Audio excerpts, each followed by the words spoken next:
Okay, coming from what we were talking about a while ago, the fear in investment is the high risk. Yeah. Right? Yung risk na, yun nga, what if kung wala ng occupant?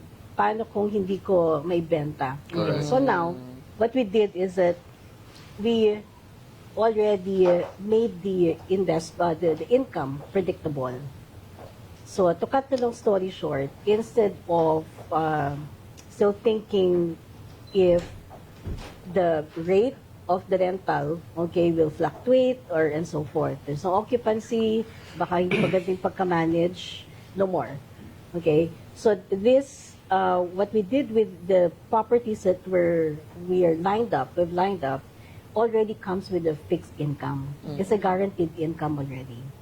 So, and aside from that, we took advantage of the natural, the good destination ng Philippines.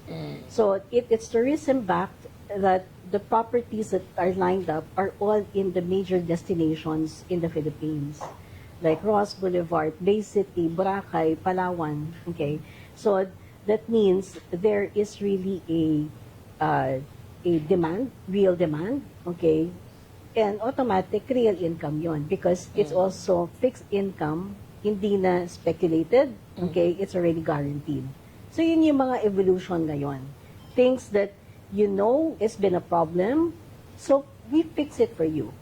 We fix a problem so that it's easier for you now to invest and really completely have the peace of mind that you park your money. Di ba ganon? Yeah. Pag kumita ka, ito, i-invest, meaning, ipapark mo yon. Yes. Lalo na sa real estate, wait for it to appreciate, right?